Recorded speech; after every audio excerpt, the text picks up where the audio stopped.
Welcome to Down the Garden Path. I'm your host, Joanne Shaw, landscape designer and plant lover.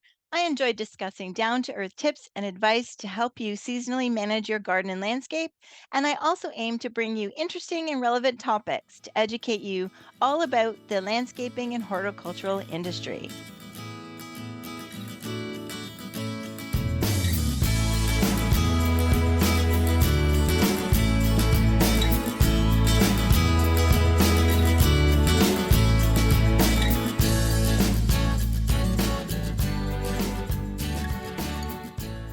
Welcome to Down the Garden Path. Today I'm welcoming back our friend and fellow gardener from across the GTA. Julia Dimakos is joining me again today to talk all about tomatoes and to not be afraid to how to grow tomatoes. So I'm so excited to learn from her. She's also known as the Gardening Girl in her 7,000 square foot kitchen garden located in Mono, Ontario, on 25 acres on the Niagara Escarpment. So welcome back to the show, Julia. Thanks again for having me. I'm so happy to be back. I Oh, love you're chatting. welcome. You're welcome. We were chatting a few weeks ago about regret, and like I hadn't started my tomatoes yet, and you said you hadn't either, and that we shouldn't be afraid. And they're the people that are starting to talk about tomatoes in February, really, they're the that's the risky part, and that even though it's May 3rd, as the time of this recording, you can still start tomatoes from seed inside your house, right? Absolutely. Absolutely. Last year I started my tomatoes end of March and I thought I'm going to be ahead of the game and I'm going to Hmm. start them. This time last year, my tomatoes were so unruly. They were at least a foot and a half tall, dying to get out of their smaller pots. I didn't have the space. I grew 108 varieties. And dealing with that size of plant, knowing I still had 4 more weeks to go, was so stressful. And by the end of it, they were just not happy. So when I Mm. transplanted them to the garden, they had a long transition. So I decided that this year I was going to wait and start them later to put out smaller, stronger plants so that when I put them in the garden, they won't have such a hard time adjusting because Yeah. that size plant already wants to flower and set down fruit. And I wasn't ready for that. It didn't have the Hmm. support of the ground or the soil. So yeah, so this year I just started them the couple of Saturdays ago now, I think it's been. Yeah. And I'm still waiting for 10 of them to germinate. So Okay. 19 have, I'm growing 29 varieties, and 19 have germinated, which are great. They're not yet at the first leaf stage. Okay. And I've got 10 more to go, and I'm honestly not worried. I have years ago, because you're always thinking like, oh shoot, I forgot to start this. So then Hmm. I would start them later and later, just adding more varieties, and they all did really well. As soon as I get to the garden, they just pick up and start Yeah. growing. So I didn't find that the ones that started late didn't produce, while the first ones did. They all eventually reached the same growth stage, so it was Right. fine. Yeah. I know it's possible. Yes, and I think you're right. The issues that can, if you start too early, there's so many more issues, right? Of like you said, the space and the size and keeping them healthy, and they're still going to lean towards light and leggy, So I think you think you're starting early is better, but I think and sometimes because I think a lot of times then people don't do it again because it was so much work, right? Much work. I think in the situation where if you have a really small garden or you only plan on growing, 2 to 4 pots of tomatoes and you're growing nothing else and you plan on growing them and you're going to put them in a big grow bag and you want to start them early because you want fruit early, but that's all you're doing. Like that's your garden Yeah. and you're ready to commit the effort, the time, the care, supporting, staking, managing them. I think by all means, like if that's what you want to do, great. But if you have other things in your garden and a life and you might not get to them on time and Yeah. they're really needy when they start getting bigger. It's a lot easier to manage them when they're growing in their final destination than indoors in the transition stage. Unless you Yes. can do that, I suggest for most people not to. I Yeah. suggest, wait, you have don't fall victim to seeing what other people do online because everyone too is in a different growing zone and everyone has a different final frost date. If they have a frost date, if you're watching people online that are in the south, they're already growing them in their gardens. Yeah. So the pressure of, feeling like, well, I haven't started them yet, I'm really falling behind. You're not. Just Yeah. rest assured, There is no rush with tomatoes. They grow fast. I give them 4 weeks now. I think 4 to 5 weeks is a good date for seed starting your tomatoes. They will catch up, and you'll have a lot more pleasant experience in managing them than managing something that's hip height, which was mine last year. They were hip height, Yes. tangling, and they were stuck together, falling over. I mean, it was a nightmare. So Yeah. Yeah. I think yeah. you think you posted pictures about that, didn't you? And I think I remember Yes. that. Yeah. So Sea of hip height tomato plants yeah. growing in 4 to 6 inch pots. It was a nightmare. It was Yes. all. Yeah, Yes. So not again. now speaking of the pot size, so I was just saying that I grow them in I saved the plastic mushroom containers from mushrooms, and that's what I used. So I've just started them about 2 weeks ago, and we were chatting about this, and I thought, yay, I'm not behind. I can do it. So I set it up in the dining room so I didn't forget about it, so I could keep an eye on them. And I was very careful to like consciously space the tomato plants like in spaces, but you said you don't necessarily need to do that. No, you could literally drop 2 seeds in a hole and split them apart later. They're really resilient. Once they grow to, past the cotyledon stage, once they grow Hmm. past, the baby leaf stage and the stem thickens a bit and they produce their first set of true leaves, the stems are a lot tougher. And at that point you can manage them. You don't have to worry about trying to separate them. They can handle it. They're not Okay. that fragile and they don't mind being transplanted. They don't have any issue with root disturbance. So yeah, but by spacing them the way you did make it easier for yourself. If you were to throw them all in a hole, you'd have a harder time tangling them apart. Whereas the way that you did it, you can literally take a little spoon, like a baby Right. spoon, Yeah. and then just scoop them out one by one and plop them right into a planting hole in your next size pot. So what you've done is good. And I really so what sounds like what you did is you multi-sowed. You took a container, which you used a mushroom box, but that's basically a seed tray, Yeah. right? You took a container and you put the seeds in there of the seeds you're growing, and then later on you're going to pot them up. So that's exactly what I do, but I do it in a 4-inch pot or 3-inch pot, and I just put all the seeds of one variety in one pot, and then later I split them apart from here. So what you did Okay. is perfect. Yeah. Perfect. And you said four you find in that size pot, four is sufficient, but you could do more if you want to for our listeners, but Do four. 100. You could do 100 in here. You could do 50 in here if you wanted to. You could just, put them all carefully if you wanted, and later on when they grow, you could split them apart. I like to start them in. So we were talking before about, a lot of people that are beginner gardeners, they go to the garden center or they go to, Home Depot and they buy the tray, like the seed starting tray, and it Yes. has a pink tray and it has little cell packs in there, whether they're 6s or 9s, and then they have a dome, right? And so then they take their seed pack and they fill the trays with soil, and then they put their one seed per cell, and now that's fine.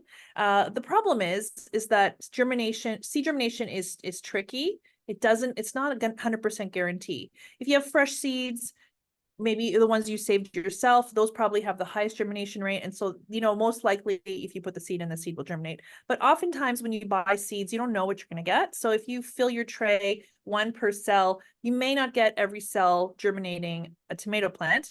So then you're going to have holes. So it's a lot of effort to manage that, and soil and watering. So by taking a pot, if you're, one little pot per variety, you know exactly how many you're going to have, then you select. So by doing it this way, I know that I'm going to pick, if I want to grow 4, then there's 4 in here, I'll pick all 4.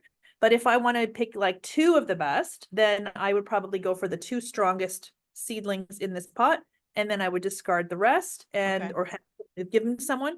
But Yeah. then I'm selecting, right? So you want to grow strong plants, you want to select the best seedlings. And sometimes when you seed 1 seed per cell, you might get a really piddly weakling. You don't want to grow that seed. That plant may be diseased later. It may be susceptible to weather, pest, anything. And so by selecting the strongest, you're giving yourself higher odds of success, Yeah. higher chances.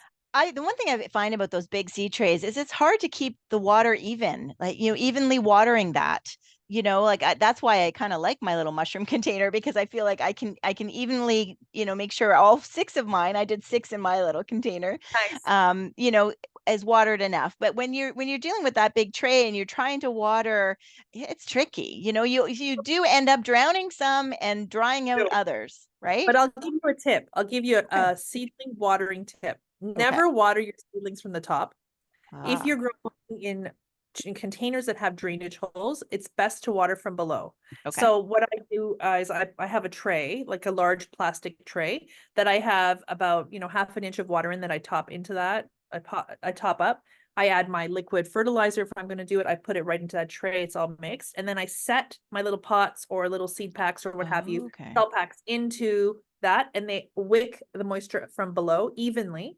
So when you pull it up, it's all, you can see that it's damp on the top. You feel it. It feels like it's got some mass Mm, to it, and then okay. it's fully watered. And by doing that too, you're not, I know what you mean. If you try to water, you're going to make a well, Yeah. right? It's going to, like, the soil will disappear. It'll make it uneven. So by doing it that way, you're getting uneven watering, and also you're preventing dampening off. Dampening off is when there's a Ah, disease on the stem at the base. And okay. by doing it that way, you help to prevent that too.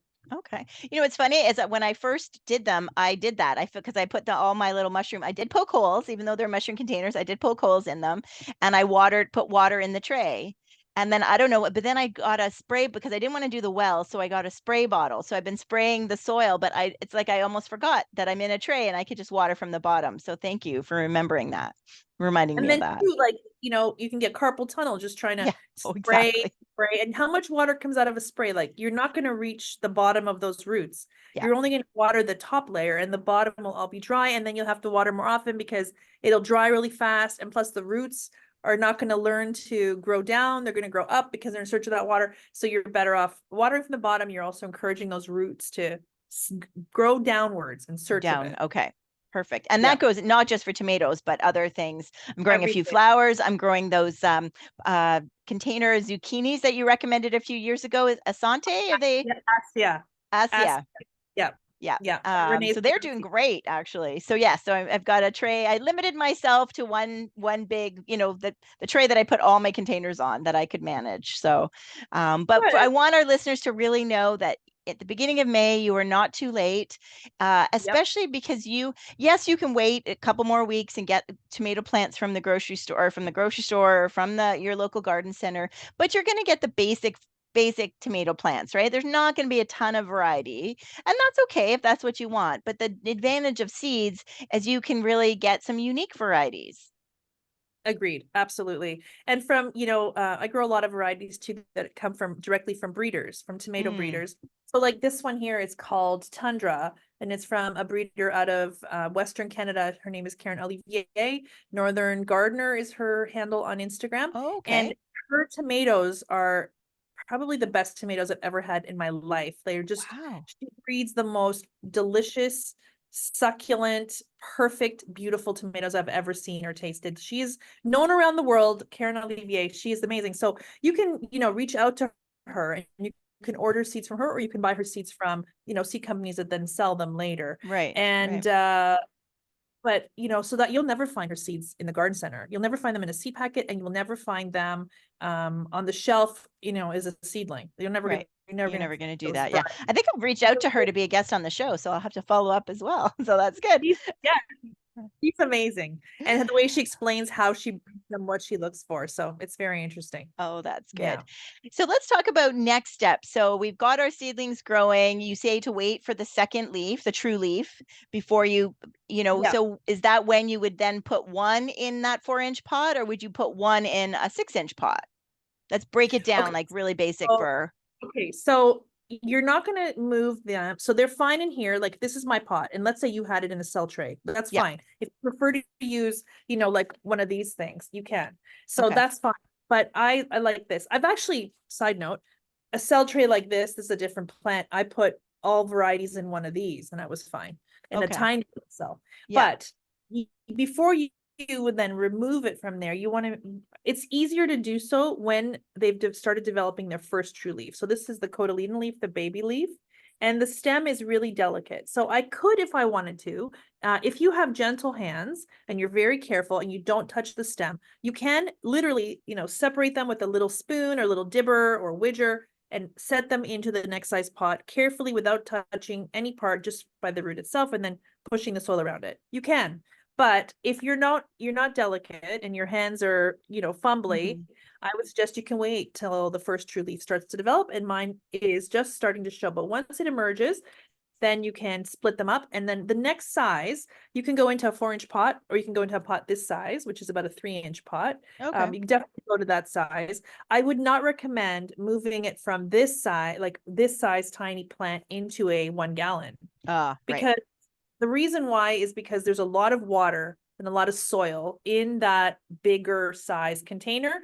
And if you overwater, you can ruin, you can kill your seedling, because it's too heavy with water. It's too wet, it's too Mm, damp, and it can cause disease and cause it to dampen off and just kill it. okay. Plants do better in a smaller container than they do floating and swimming in a large one. Okay. So in that case, I would suggest, go to the next size, go 4-inch.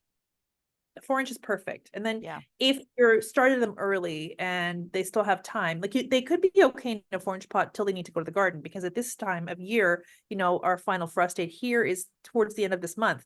So it's by that point, I won't need to go up higher. But if I started Right. them in March, I would have to pot them up, and then I would pot them up to, then you can go to a gallon. So from a Right. 4-inch to a gallon, it's fine, or 12-inch. Hmm. But don't go directly from, your little tiny seedling directly into a big pot or Yeah. a grow bag. It would not survive in there. It would not grow well. It would be Yeah. stunted. Yeah, for sure.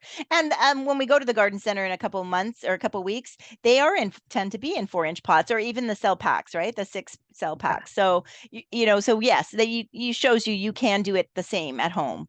Yep. Um, and so what stage do you start fertilizing? Like, have you fertilized the one that you're showing us? So we are recording as a podcast, but also a video. So Julia's been able to show me some things. Yep. So yeah. So, okay. Great question, by the way. So the baby leaf, the cotyledon leaf, contains this. So this is the original leaf, right, that comes out of the seed coat. And that little leaf has all the nutrients that the plant needs in order to produce its first true leaf. So, and Okay. while you see it green, that Hmm. means that it's feeding the plant, the root system. When the next set of leaves begins, the first true leaf, and this little leaf starts turning yellow and brown and dying, that means that it's used up all its nutrition. It's no longer needed for the plant. At that point, you can start fertilizing. So if you Oh, fertilize perfect. now, you don't need to. You'd probably potentially even burn it. You're better off waiting. And once that little cotyledon leaf starts to fall off and the new, and that would only happen after the first true leaf develops, Okay. then I would fertilize. And I would only fertilize, I do a little bit. I try not to overdo it, because you can burn your seedlings Hmm. and set them back. And you can see it on the leaves. The leaves will look like something happened, and they become burnt Okay. and browned and dying. So a little bit, very diluted, in my basin, or in a liter bottle or 2-liter bottle. I like to use the Pro Mix liquid, the root booster. Okay. It the phosphorus is the higher number, the NPK, the P is higher, which focuses the nutrition on developing roots. So it's called Promix Root Booster. I don't remember the exact ratio right now, but that's the one that I like. And I put like half a capful in a huge container. And there's Okay. the directions are on the bottle. I do that once a week. And I do Once a that week. with pretty much most of the seedlings that I have for the garden, vegetables and flowers, and they Yeah. really help produce strong roots. And then, the plant continues to grow from there. Yes. I That's think it. that's great to know about that, because I think people, I know I would think that when the early leaves start turning brown, I would think I've done something wrong and that I've killed it. So that's good to know that if you see that not to be worried, wait for that's supposed to happen. And so that is great information, Julia. Thank you. And that applies to anything, to any flowers, to any vegetable plant that has a cotyledon. The cotyledon is just there to feed the plant until it produces the first true leaf, and then it dies. Excellent. Yeah, Yeah. I mean, we've done a number of shows on growing vegetables, and I don't remember that information. And I think that's really important, because I think we've all thrown away something thinking it didn't isn't doing well. So that's great Yeah. to know. So that is a perfect tip. So next thing I wanted to ask you, that even despite the many shows I've done on tomatoes, is that all tomatoes aren't equal, right? We have our cherry tomatoes and our grape tomatoes. And then, but the bigger classification is determinate and indeterminate. Right. And it's important to know, right? It's important to know which one you have. Right. So in my garden, I grow primarily indeterminates. And the reason I do that is because I have the trellising system already in place. So it Hmm. makes me to grow. And if I have a really tall trellis, I'd rather grow something that will be vining and I could attach to it, which will produce a constant flow. And what with an indeterminate, the tomatoes come in over the season, so that I'm not getting a full flush at once. I'm getting, truss by truss by truss, or large tomato by large tomato. So it's spaced out. And so that's how I prefer it. It makes it more manageable for me. A determinate variety is a bushing type. It does not have a vine or a cordon. It grows to a maximum height. On the seed packet or the description online, you will see, a determinate tomato will grow up to 1 to 2 feet, or 3 to 4, or 6, but it's got a maximum height. And then usually with the indeterminate too, you don't remove any suckers. So suckers happen, with a vining, indeterminate tomato, it keeps making new suckers, which become new branches and new entire stems if you leave them, and the plant is like a monster. So you have to move them in order to focus all concentration and growth on 1 or 2 main stems. Makes it a lot easier to manage. Otherwise, it would be sprawling on the floor. And in nature, when they're the wild tomatoes, would be ones that just sprawl on the ground and they become like a giant mound, and that's fine. That's where it comes from. But for the garden, it's hard to manage something that is going to be crawling on the ground. And it can be susceptible to diseases and pests and insects. Yeah. And so that's what we do in indeterminate. But a determinate, you want to not remove any suckers because it grows to a maximum height. So every branch is needed. Okay. And all the fruit come in at once, and then it's over. So many determinants are a shorter season variety. You can get determinants that are 55, 65 days. And once they produce all their fruit, they're basically done, so that you can harvest it all and then cut down the plant. And that's how they typically work. That's a determinate versus indeterminate. Then there's also things like dwarfs and micro dwarfs, and they can be usually you have to read the description of how tall they'll become. And there are many dwarf varieties that are created. There's the Dwarf Tomato Project, which if you don't have the space to grow an indeterminate, 12-foot tall, 7-foot tall plant, they have similar large tomatoed varieties in a compact size, and that'll be different too. And I don't think you would take off the suckers of that. Okay. Yeah, because they're dwarfs. And then I want to say one more thing. Micro dwarfs are tiny. So those I start indoors early because I grow them in the winter, and then I put them out in the garden. But I have about 6 micro dwarfs, and they're this big, and they already have fruit forming. Oh, wow. So that one's different. Like they're not unruly. So that's Well, that's good. And the benefit of having a garden room greenhouse kind of thing. Yeah. Now, what about cherry tomatoes and grape tomatoes? Are they indeterminate? Are they determinate? So,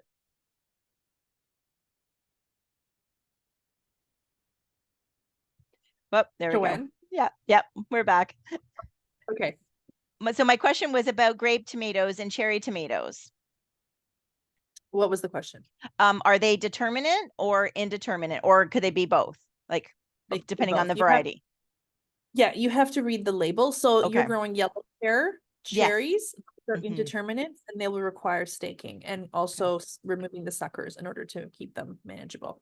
Excellent. Okay, good to know. But I can grow them in a pot, like in a large pot, but still have to stake it. Yes, exactly. Okay. But I don't think they grow to be like 7 feet, 8 feet tall. I think that they are a shorter indeterminate. Yes. I know they were very good producers though from when I tried them before, when I first got them from you. And so this time I'm only growing that one, and they were very good. But I've been hesitant to grow an indeterminate like large tomato because of the maintenance of it. But I think as long as I have the system set up, it doesn't necessarily mean it's more maintenance, right? Right. So exactly. So here's the difference. Here's a little tip too. So I use cattle panel. So my trellises are all cattle panel, cow panels. They're they're metal, and they're supported by T-stakes, and they're in a permanent position. I don't remove them. So whether I'm growing a beefsteak or a large tomato or a cherry, I still have to follow the same principles in terms of staking them and removing suckers. But with cherry tomatoes, you get a lot bigger harvest over the season because you're producing trusses of fruit, and each truss has a lot of fruit on it. it takes a lot less energy for the plant to ripen them and, produce the fruit for your harvest. So you get a lot larger harvest. If you're growing a large tomato variety, you don't get as many fruit. It takes a Okay. long time to ripen them. They're usually much longer season for tomatoes, Hmm. 100 days, 95 days, more than Yeah. that. And then, you're not going to get as many. And they're also a lot more disease susceptible because of how long it takes for them to ripen and all the energy it takes to produce them, that by the Yeah. time they start ripening, late blight may be rolling into your garden and you may have already lost it because, each tomato takes so long to ripen, to develop into the size, and then to ripen it, that you wouldn't have enough time for your plant to recover. But cherries are different because cherry tomatoes, even if you get blight, if as long as I don't personally remove anything once I see blight, I don't touch the plant because I don't want to spread it. And I know there's people that suggest cutting down your plant and then bagging it, but that disruption of the spores will cause your blight to travel. So Oh, okay. I don't come near it. I don't touch it. Like I don't fiddle with it, nothing. But then where we live, we always have a beautiful September. So August may be a wet month, coolish at night. And suddenly we have we have summer again in September, and all of September will be stunning. That month, I find all those cherry tomato plants that had succumbed or have shown signs of blight, that maybe the bottom was affected. Those plants continue to grow, and they just produce and produce until frost. So it doesn't Ah, matter if I had touched them or cut them, I would lose them. So if right. you grow cherries, they're a really great guarantee that you will have fruit. If you grow larger tomatoes, it's a risk. So I always try to grow both types. So I always have a Hmm. fallback and Yeah. still manage to get a harvest of tomatoes at the end. Yeah. Because we are at risk of the summer, right? If we have a good July, hot July, cool August, like you said, Yeah. and yeah, everybody will see all those posts of people with tons of tomatoes in September that are green, but their tomato plants are full of plants or full of tomatoes, but they're green, and how do I ripen them and that type of thing. So yeah. Okay. Well, that's good. Well, I will stick with my cherry tomatoes, I think. My green. Definitely get a good crop. But there's Yes. lots of other great cherries out there you could try that are fun and will produce lots for you. Okay. So, maybe next year, Joanne, you can be open to trying something new. Another one, maybe one Yes, more. yes, I think one more for sure. I think I used because I bought the yellow and the pink ones from you, and I think I used all the pink ones last time, so I had yellow left over because I wasn't Okay. sure. Yellow Yeah. tomato. So I planted few of, so then I still had more in the package, so that's why I went all out on your tomatoes because the yellow ones were pear shaped, were so good. They're so So good and so cute, and they look great on the plate, don't they, when you they bring them in? do. And Yeah, they're just so nice, and you don't really find them very often in the grocery store. You have to go to the market to find them. yeah. So they're such a nice novelty to have. But maybe next year you could do Gardener's Delight. That's one of my favorite. And what kind is that? So that's a red tomato. It's like a saladette, it's called. It's a cherry, but it's a larger cherry. It's like that Campari. The ones they sell in the grocery store. Oh, 8 in a yes. clamshell for $6. That's the one. So that is prolific. It grows really tall and it produces and produces. And even on a blighty year, it still produces because it always outgrows the blight and it keeps growing. And I end up freezing bags and bags of them at the end of Really? the season. And then if you once you thaw a frozen tomato, the skin just pops right off, and then Yeah. it makes a wonderful sauce. So I recommend Gardener's Delight next year. Okay. Well, And I I flagged have that the down. So yeah. I have the seeds, so Do you? Okay, to perfect. find them. Perfect. Yes. Yes. Um, so what else any other tips that you think people don't know? So okay, we're now into June and they're in the garden. Do we how do you prefer to amend the soil before you plant them a certain way or Good question.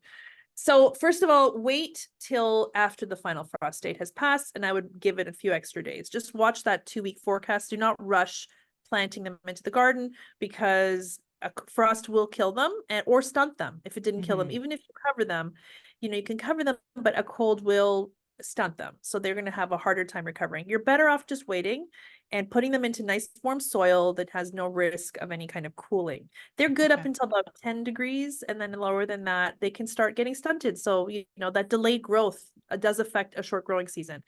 So that's number one. Choose a full sun location. Soil should be well draining. That's number two. Full Okay. afternoon sun, so at least 6 to 8 hours of full afternoon sun. They love heat, but they also, for southern people in the south, they will drop their flowers over 30 degrees. So Mm, they're like heat, but they don't like scorching heat because they will yeah. just in order to survive, they just drop their flowers. So you'll have, it's called bud blast. Oh, So that sounds like a video game. yeah, right. So that's number one. So then when I plant them, you like to use fertile soil. My soil is well draining, like I mentioned, and I never plant tomatoes where I planted tomatoes last year because tomatoes are, Rotating. yeah, they're heavy feeders. And they also, once they get late blight, I wouldn't want to put a tomato back in where there was late blight because I don't want to make it susceptible in case something was left over. No, I'm not sure about the specific science, but I still think that you should rotate out of something like that. Like I Mhm. wouldn't put potatoes where there was potato blight. Like I had a bed of that last year. So that's going to be off limits for years. Anyway, so when I plant my tomatoes, I dig my hole and I amend the soil with a all-purpose organic fertilizer. It's granular. I like Gaia's Green. Their all-purpose fertilizer is a 4-4-4 ratio. It's just perfect. I do a tablespoon of that in the planting hole. And then I also get like volcanic ash, volcanic minerals, and I do tablespoons of that. That's really great for the microbes in the soil, the minerals in the soil. And then what else would I add? And then I may, I like to make it nice and juicy in there. So then maybe like a tablespoon of worm castings, like Mhm. whatever I have, Yeah. carbonatite, like I put that in the soil. And then I water the soil, the hole, because I want it to be deeply watered so the water is at the bottom, especially if your soil is dry. So I water that hole deeply. So I basically take my hose or my watering wand and I fill the hole with soil, so which also helps to dilute all those fertilizers. Then I pop the plant into that hole and then I close the hole. Okay. And that's how Perfect. I plant them. And they're nice and stable. And then that way also they don't have time, they don't need to struggle as they try to adapt into the soil because they're already nice and wet and they're, in a nice environment. And the next Mhm. day they're not looking limp, they're looking healthy and happy in Yeah. that spot. Well, that's good. Yeah. Okay. Blossom end rot. That's when the bottom of the tomato goes black, right? Yes. Yes. And that seems to be, I know I've been affected by it. Yeah, what do you do in that situation? Or is there a way to prevent that from happening? Or is that just, luck of the draw? Okay, so blossom end rot, a lot of people think it's because there's not enough calcium in the Yes. soil, which is not why it happens. It happens because calcium cannot be absorbed into the cell walls of the plant because Mm. there's inconsistent watering. So Ah, the only way you'll know if your soil is lacking calcium is if you do a soil test and then you will see what your soil is lacking and what it has. But I don't do a soil test and I feel I don't need to because I feed my soil with compost and all the amendments and it's healthy. There's rich with microbes and worms and all kinds of things. So what I do is as long as you maintain consistent watering, you make sure that the soil doesn't become hydrophobic where it like shrinks back from the sides of the bed. You will see when this happens, right? It's like mm-hmm. it's shrinking. Soil like that causes blossom end rot because even though there could be calcium in that soil, even if you add calcium to the soil. If the plant cannot absorb water into its roots, it cannot absorb calcium. So Okay. when it doesn't absorb calcium, it develops blossom end rot. That is the sign. In order to get that to stop or prevent it once you have it, you just should remove your tomatoes so that you see that happening too, because they will never ripen properly and you don't want to eat that. I mean, you can cut it off, but it's not pleasant. So just then start watering your soil, Okay. until it's, watered well. And a good rain helps, but if you don't have any rain, you want to make sure you're watering that soil every day until you see the soil is back to normal, moist soil. And Mm-hmm. it takes a while for a plant to recover once it's gotten the blossom end rot because you'll see every fruit for a long time will Yeah. start developing it. Even if it looks perfect at first, it'll still show you a little bit of black at the end. The bottom, It's yeah. coming. So it takes a while, but the way to prevent it is by watering Watering. That's regularly, consistent great rain. information because I think there's a lot of people out there like, oh, add more calcium, add more eggshells, add more milk, add like, Epsom salts, like all the Don't do that. things, right? Don't add the milk. Don't add the eggshells. So eggshells do not break down that fast. So I if know. you like crush up your eggshells and put them in the soil, they're just sitting there. It takes a long time for eggshells. Even if you put eggshells in your compost and they've sat there for 7 years, and you go back in that compost, you dig your compost out, you're gonna see your eggshells. They don't disintegrate. It takes a long time. So to do eggshells is just for your own peace of mind, but it's not doing anything. Yeah. Instead, just water your soil really Water the well. soil. And do you Water. fertilize with every watering, or do you just fertilize once a week? I don't fertilize anymore. So Oh, I okay. fertilize the planting hole. And because I top my Oh, beds with compost, I okay. top my beds with compost at the end of the growing season, whether Hmm. it's like a sheep manure, a garden compost, or I do worm castings. But and then it sits all winter. And then next year I fertilize the planting hole and I don't water. I don't fertilize again. My garden is so big that if Yeah. I went around with some kind of sprayer every week and did that, I would have no time to do anything else. It Yeah. takes ages just to water the garden. I barely water it. Like I water my tomatoes because I need to, but if we have rains, I'm good. I make sure that the things that need water get water, but not everything does. And once everything is established, it's fine. It's just that transition. Now, if you're growing in a pot or you're growing in a smaller container, they tend to dry much quicker. They do dry much quicker, especially in heat. Hmm. So those need to be watered once to twice a day. So if you're growing tomatoes in a pot on your deck, by the time the nighttime comes, even if you water in the morning, it's dry again. So you got to Yeah. water those twice a day. Especially if you're growing in plastic or a black container that's absorbing so much heat that the Yeah. soil, those pots produce much easier blossom end rot. But I Okay. grow in a raised bed. My raised beds are deep. They receive a lot of moisture, and they don't usually get blossom end rot because they receive water. So Hmm. watch what you grow it in. A small raised bed, like little ones that they have for your deck. I think they're pots more than raised beds. A raised bed Yeah. is a big structure with a lot of soil, right? Yeah. But a small little like cutie little veggie trugs and all that, those need more watering More because they get water. dry quick. And then Okay. you'll prevent blossom and rot. Okay. Yeah. Excellent. That is great advice. We added a soaker hose to so we plant in the ground, but it's still not very deep. It's not because we have a pool, it's edged in concrete. It can only, go so far. And Yeah. so and my son, really the vegetable garden he started. So it's in his mind, it's his garden. So he will water it once a day if and often I'm reminding, or he's asking me, Mom, can you water it today, and now he's Yeah. working full time, so I'm going to be watering it. So I said to him, I think it needs more consistent water, like the shocking it once a day and then it's not enough. So we did add a soaker hose, so I'm hoping that will help.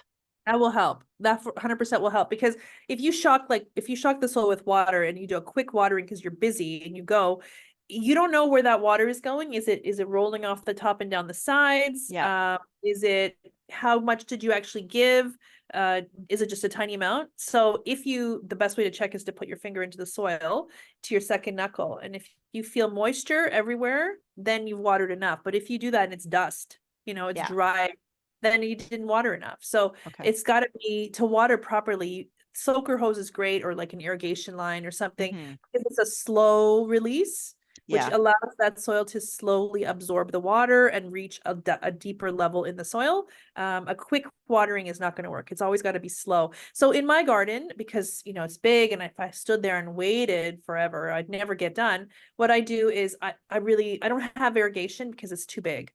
I don't never set it up. It's just too difficult in the space that I have.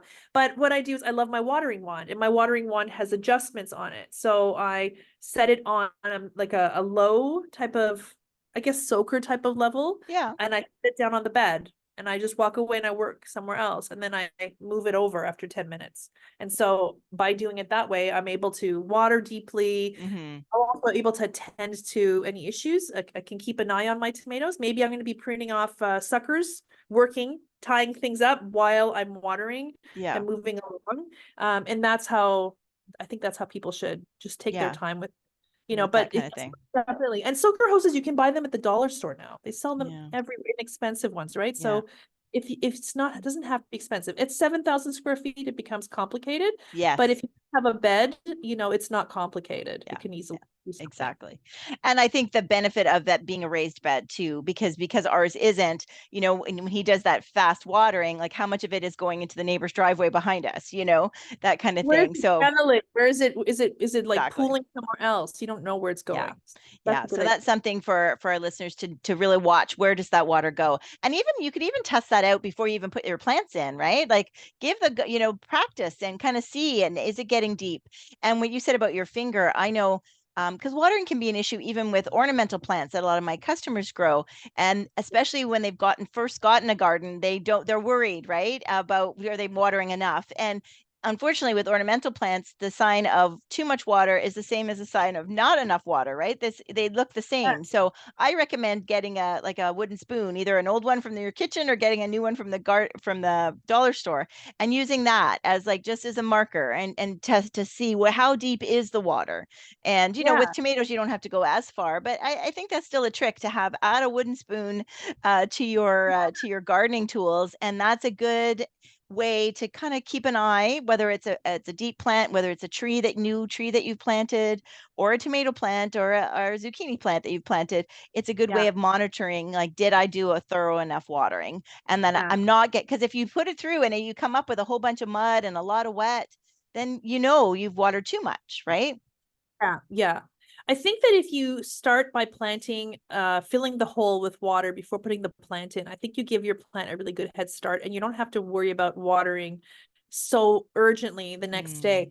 And we do the same thing in our perennial gardens here too. Whenever we're putting in a perennial plant, my gardener, she digs a big hole and then she puts a bucket, like a 5-gallon bucket of water. She fills that hole with water, lets it go in, then she puts the plant in. And at least that way, that much planting hole depth is watered below that. So yeah, you've got extra depth of water and you're not as worried about it trying to reach the plant's roots. If you just plant it into dry soil, then try to water from above, it's not going to have a chance to reach. You're going to have to let it run for a while. So that yeah. bucket of water, or fill the hole with your watering wand before putting the plant in, is a easy idea. And I really like to kind of do it when there's still water in the hole before it all drains away, like before it Ah, absorbs. So that yeah, way it sucks into the plant's roots as well, right and it away. kind of helps to anchor the plant in place. Excellent. Excellent. All right. Well, what else do you think? Like, do you have any other tips or we want to leave our listeners with another, not what we're talking to, not to be afraid of beginning of May, starting your seeds for tomatoes. And once they get into the garden, or do you have any other tips you'd like to share with them? Well, make sure you harden them off Ah, before you put them in the garden. I know that seems, maybe some people will be like, that's obvious, but some people it's not, because you hmm, think the weather is nice, and it seems okay, but like you have to watch that final forecast, the final frost date, and you have to watch past the final frost date. So don't put in too early, even though we're having nice weather now. You never know. Our right. climate is unstable. This is unusually warm now, but we could get a snow. We've had frost June 3rd, so you have to really watch Yeah. what's happening. And before you put them in, you want to make sure that you harden them off. And hardening off takes time. It's about 2 weeks in length, so you could start Oh, now, or okay. not now, but I would start Yeah. mid-May. Start putting out your plants, unless your final frost date is like May 20th. I don't know, depending where you're located, but give it 2 weeks before your final frost date. Start putting them outside, even nice days. Just bring them outside, let them have some sun. Gently, Right. slowly, with protection. Put them under like a covered porch, or somewhere where they're not Umbrella. Like, could you set up the umbrella and yeah. can set up the umbrella, because initially when they're sitting indoors, even if they're under grow lights, the sun is much stronger than grow lights, Mm, plus the wind, plus rain, plus all kinds of disturbance is a lot. So you give them some time, and every day you increase the time they sit outside in the open by an hour. By the week's end, they're in there most of the day, and then you can start leaving them overnight. If there's suddenly a frost coming, or the temperature drops below 10, I would bring them in, cover them again, because they don't like that cold. And hmm. even if you're buying them at the garden center, be aware of that too, because they're not putting them outside Yeah. generally when they're selling them to you. They're covered by a greenhouse, Yes. right? That's They're very warm, right? That's very very warm warm. and very There's no protected. wind. There's no wind. There's Yeah. no rain blowing. There's nothing going. The wind's not moving sideways. It's not torrential. So again, you still have to you can't. I would not trust greenhouse grown tomatoes, they come from a much larger greenhouse. They go to a smaller, when they're from the supplier, then they put them in their greenhouse. They look lovely, and they still need time. Yeah. Another thing I want to say too is you're better off getting a smaller plant from the greenhouse than one that is flowering. Sorry, the one that's producing fruit. So Okay. when you go and see the tomato plants, especially if they're indeterminate varieties, if they're determinate, you could pot them up a bit. They're going to stay small. But if they're an indeterminate, like a beefsteak, they're all indeterminate. Don't take the one with fruits on it, because it's sitting in a small pot. And those roots are stressed because all the energy is not growing towards producing roots and leaves. It's going towards producing that fruit and ripening it, right? Creating all that energy. Then you're going to take that plant, put it in your garden, and it's like it's not as healthy because it's focusing its energy in the wrong place. You're better off taking a smaller plant. It'll be easier for it to adjust the soil. It's not putting its energy in the wrong place. It's putting its energy in growing, and then it'll grow and develop fruit in your garden. So don't be tempted by that expensive tomato plant with fruit. You're better off getting a smaller one. It will be much better in the long run. That's my tip. Yes. Save your Perfect. money. Save your money. Save your money. Better off getting a 4-pack of seedlings, tomato seedlings, than a big plant for $25 with fruit on it. Don't do that. And I think I noticed that last year that the garden centers very quickly went to that. Like they sold out of their cell packs and their 4-inch pots, and then they immediately went to selling these, 10-inch pots of tomatoes. And is still too small for a tomato plant. So if it's making fruit in a 10-inch pot, that is a stunted plant. It's stunted. It's going to need time to, I'm sure that the roots too are all wound into each other and it's root bound. Like it needs, that is not, I mean, if they're selling it to you in a grow bag and it's going to stay in a grow bag, it's a different story. But a 10 to 12-inch pot, that's still too small for a tomato plant. Their roots are extensive. So I would not recommend it. It's a waste of money. Yeah. Excellent. Oh, well, thank you so much. I'm like crash course in growing tomatoes, and I always love chatting with you. I'm so excited. Yeah, I know. We're counting down the days, and the weather just needs to cooperate. But I do want to say, like what you talked about with the weather, I believe it was mid-May last year that certain pockets of Ontario had ice storms. And I know a good friend of mine in Lindsay, like their whole garden, ornamental and vegetables, they lost it all. And so we really are dealing with erratic weather. So the slower we do this, there's no hurry, there's no rush. Take your time. No, we're excited, right? We're all very eager and we can't wait, but the time is there. You should not rush it, because all the hard work you put into growing those seedlings, if you lose them because you put them out too soon, you were too excited, it's just not worth it. You'll still get fruit. And if anything, you're going to stunt the growth of those plants. They're not going to produce fruit any faster because now they've experienced shock from cold. So just wait, wait. I believe in patience. We'll get there. We'll just get there. Excellent. So much better way to go. All right. Well, thank you. With that note, patience. And thank you so much, Julia, once again for joining me down the garden path. Thank you again for having me. I'll be back anytime. Anytime. Excellent.